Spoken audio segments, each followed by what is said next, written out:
ಎಲ್ರಿಗೂ ನಮಸ್ಕಾರ. ಧ್ರುವತಾರೆ ವ್ಲಾಗ್ಸ್ಗೆ ಸ್ವಾಗತ. ಮಾವಿನ ಹಣ್ಣಿನ ಸೀಸನಲ್ಲಿ ಈ ರೀತಿ ಮಾವಿನ ಹಣ್ಣಿನ ಸಾಸ್ಮೆನ ಟ್ರೈ ಮಾಡಿ. ರೈಸ್ಗಂತೂ ಸೂಪರ್ ಅಂದರೆ ಸೂಪರ್ ಇದು.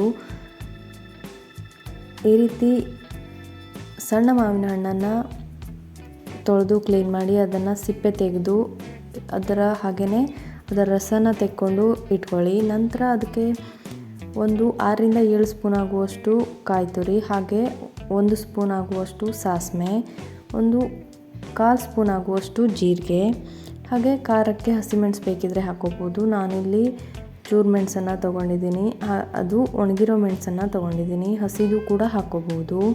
ಅದನ್ನು ಗ್ರೈಂಡ್ ಮಾಡಿಕೊಂಡು ಈ ಮಾವಿನ ಹಣ್ಣಿಗೆ ಅದನ್ನು ಸೇರಿಸ್ಕೋಬೇಕು. ಅದಾದ ನಂತರ ಅದಕ್ಕೆ ಮಿಕ್ಸಿ ಜಾರ್ಗೆ ಸ್ವಲ್ಪ ನೀರನ್ನು ಹಾಕ್ಕೊಂಡು, 1 ಗ್ಲಾಸ್ ಆಗುವಷ್ಟು ನೀರನ್ನು ಹಾಕ್ಕೊಂಡು ಅದನ್ನು ನಂತರ ಅದಕ್ಕೆ ಒಂದು ದೊಡ್ಡ ಗ್ಲಾಸಲ್ಲಿ 1 ಗ್ಲಾಸ್ ಆಗುವಷ್ಟು ಮಜ್ಜಿಗೆನ ಹಾಕ್ಕೋಬೇಕು. ಮಜ್ಜಿಗೆ ಆಪ್ಷನಲ್, ಇದ್ದರೆ ಹಾಕ್ಕೋಬೋದು, ಇಲ್ಲಾಂದರೆ ಇಲ್ಲ. ಹಾಗೆ ಅದಕ್ಕೆ ರುಚಿಗೆ ಎಷ್ಟು ಬೇಕೋ ಅಷ್ಟು ಉಪ್ಪನ್ನು ಹಾಕ್ಕೊಂಡು, ಹಾಗೆ ಒಂದು 4 ಸ್ಪೂನ್ ಆಗುವಷ್ಟು ಅದಕ್ಕೆ ಬೆಲ್ಲನ ಸೇರಿಸ್ಕೋಬೇಕು. ಸ್ವೀಟ್ ಜಾಸ್ತಿ ಇಷ್ಟಪಡೋರಾದರೆ ಸ್ವೀಟನ್ನು ಸ್ವಲ್ಪ ಜಾಸ್ತಿ ತೊಗೋಬೋದು.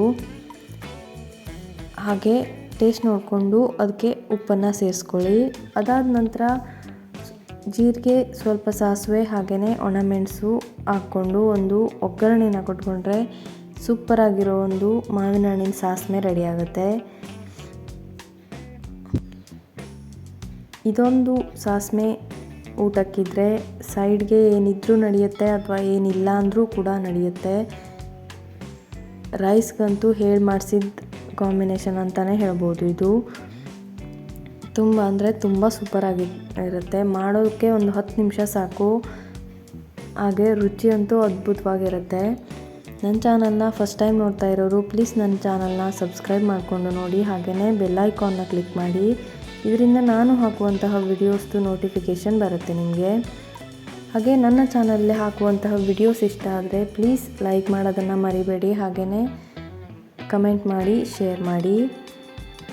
ಹಾಗೆ ಈ ರೆಸಿಪಿನ ನೀವು ಕೂಡ ಒಂದು ಸಲ ಟ್ರೈ ಮಾಡಿ, ಇಷ್ಟ ಆಗುತ್ತೆ ಅಂದ್ಕೊಳ್ತೀನಿ. Thank you.